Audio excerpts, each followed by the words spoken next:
इस साल चातुर्मास फिर से जामनगर में हुआ, है ना। और यहीं पर गुरुदेव ने खुद जिस 6 सुदी तेरस को परिवर्तन किया, उन्होंने खुद लिखा है, उसी दिन लिखा है, वो बताऊंगा अभी आपको, कि यहां जामनगर में मेरे को अत्यंत वेदना हुई। वेदना माने तड़फ, कि मैं कब परिवर्तन करूं। यहां से तीव्र धड़क यहां से प्रारंभ हुई, जिसकी चर्चा अपन बाद में करेंगे। फागुन बदी 10वीं चंपा बहन श्री को बांकानेर में संकित की प्राप्ति हुई 19 वर्ष की उम्र में। चंपा बहन 19 वर्ष की उम्र और बांकानेर में सम्यक दर्शन की प्राप्ति हुई। सम्यक दर्शन हो गया तो इतना उत्साह कि गुरुदेव को बताने भी आए राजकोट में। लेकिन गुरुदेव श्री तो बात करते नहीं थे ना, बहनों से बात करते नहीं थे, तो बताने का अवसर नहीं मिल पाया, तो वापस चले गए।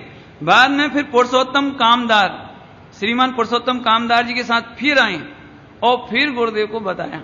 अब बताया क्या, वो भी सुनने जैसा है। इतना उल्लास था कि गुरुदेव श्री को बोले, गुरुदेव साहेब मने छायिक संकितनी प्राप्ति થઈ गई। क्या बोला?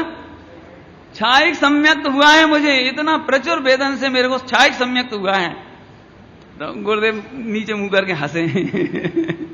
बोले कुछ नहीं, क्यों अभी उत्साह बहुत था ना, बोला कुछ नहीं, 1-2 बार बोल दिया, कुछ नहीं। फिर हिम्मत भाई को बुलाया, भाई पंचम काल में छायिक सम्यक्त नहीं होता।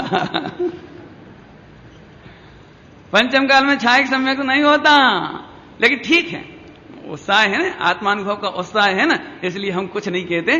बाकी सच्ची बात है कि केवली के पाद मूल में छायिक संकित होता है, पंचम काल में तो छायिक संकित होता नहीं है।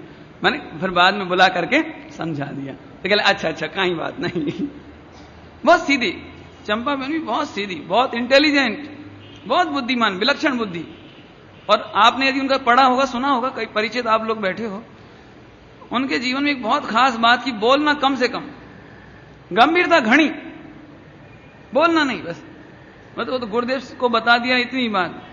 अभी और आगे बताऊंगा इनके जीवन की और विशेषताएं बहुत अच्छी अच्छी, वो बाद में बताऊंगा, क्योंकि अभी समय नहीं है ना, आगे बताने की है सारी बातें। इसके बाद शांताबेन उसी स्थान पर आए जामनगर में, तो गुरुदेव श्री ने शांताबेन को भी ये प्रेरणा की कि अब तुम चंपा बहन का साथ करो, इनके साथ रहना, अलग नहीं रहना। यहां से दोनों बहनें पूरे जीवन साथ साथ रही, क्योंकि दोनों को अर्पणता बहुत थी। गुरुदेव ने हमको आज्ञा की है, माने की है बस। यहां एक बहुत महत्वपूर्ण बात, आपको ये बात मालूम है कि शांताबेन 4 वर्ष बड़ी उम्र में, चंपा बहन 4 वर्ष छोटी। ऐसा होने पर भी सम्यक दर्शन की प्राप्ति पहले चंपा बहन को हुई, तो शांता बहन ने पूरे जीवन उन्हें गुरु तरीके देखा।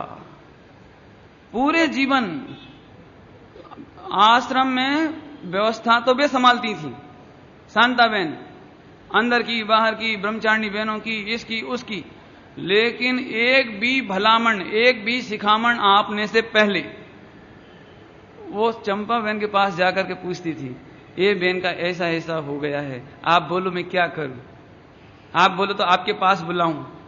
तो बोले मेरे तुम्हारे ऊपर विश्वास है, तुम बोल दो। यानी पहले अनुमति ले, अनुमति। मैं ये बात क्यों बताना चाह रहा हूं कि ऐसे व्यवहार तो मात्र आर्यिकाओं के बीच में होता है। आर्यिकाओं के बीच में गुरु शिष्य जैसे संबंध, ये दोनों तो बहन बहन जैसे होना चाहिए थी ना, लेकिन हर छोटी बड़ी सलाह है दोनों बहनें मिल करके करें। जो ब्रह्मचारिणी बहनें होंगी उन्हें अच्छी तरह से याद है कि चंपा बहन तो शांत बैठी रहे, लेकिन शांता बहन पहले आकर उनसे चर्चा कर ले, क्या कहना है इनको। कभी ऐसा नहीं हो कि मैं कुछ कहूं आप कुछ कहो तो फिर विरोध हो जावे।